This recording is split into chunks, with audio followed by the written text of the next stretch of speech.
Hi guys, I hope you're doing well. Today what we're going to do is we're going to find the slope of a line graphically. So what we're going to need to find the slope is the rise over run. So we go up or down first and then left or right.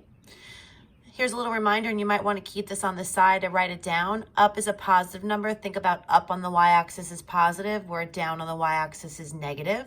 And then for the left and right, we're going to think about the x-axis. To the right on the x-axis, it's a positive number. To the left on the x-axis, it's a negative number. So again, I would write this down and have it, because if you don't put the negatives in, you'll get the question wrong. All right, let's look at a graph. Now, before we go to Delta Math, I'm going to show you an actual graph that I graphed out. And what's nice about this graph is you actually could see all these points. So you can actually figure out the rise over run really simple. And what you're going to have to do in order to find the rise over run, you're going to have to find 2 points and make like a triangle. We're going to rise from one point over to the other point. But the problem with Delta Math is you're not going to see these distinct points. So notice how this point is crossing through the corner. Here is not crossing through the corner of the box. I could not use it. Here is not crossing through the corner of the box. I cannot use it. This is crossing through the corner.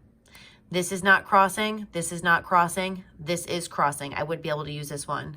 Not crossing, is crossing. I could have also done the slope from here to here. You'll get the same exact triangle. So once you create your triangle, by first drawing a vertical line on Delta Math and then drawing a horizontal, you have to do the rise over run. So we always do rise first. Up 1, 2, 3 boxes.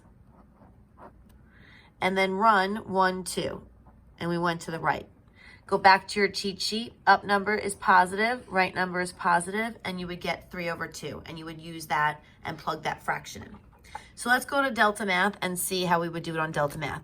What you will need, however, is a scrap piece of paper so you can write down the rise and the run. So here is a Delta Math example. The directions on this particular problem says draw a line representing the rise and a line representing the run of the line. State the slope of the line in simplest form. So what we're going to have to do is we're going to have to create a vertical segment and a horizontal segment. And I'm going to scroll in a little bit more just so we can see it better. So what you're going to have to do is you're going to have to find 2 points. Notice how you don't see the definitive points like in my previous example.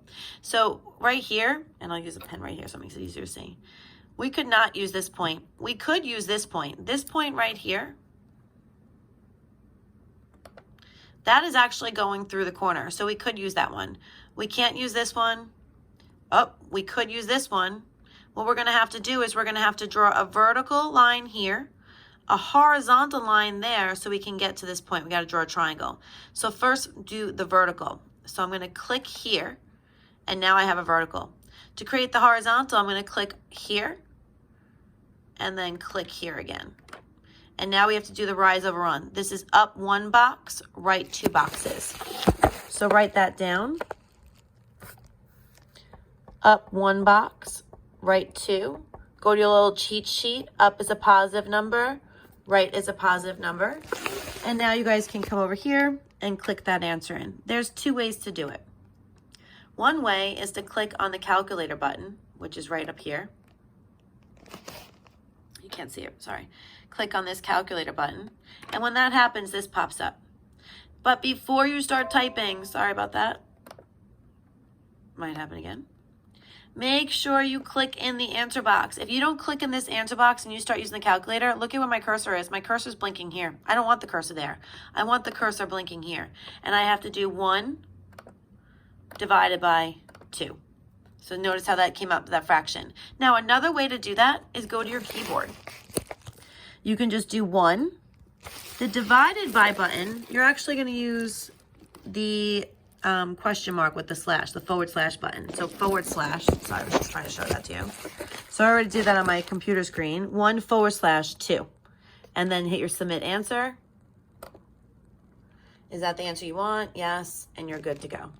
All right, let's do another one. I'm going to get rid of my calculator so I can see more of the screen with you.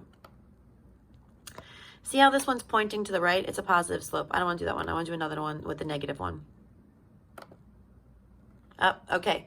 This line's pointing to the left. Just by the fact that it's pointing to the left, I can tell you guys that we're definitely going to have a negative slope. So what we have to do is we have to find 2 points, 2 places where it crosses, and we're going to have to make a rise over run over there. So if I pick anywhere, I found one right here. This point right here is is crossing through the corner of the box. And I want to go up. Here's another one right here. So I'm going to make my vertical line here, and then I have to make a horizontal line here. So first, we already have 1 point. Click up here for the vertical line. Now I'm going to click over here to start my horizontal line. This is going to be up 1 box, left 2. Very similar to the last problem, but let's watch what happens. Let me minimize it.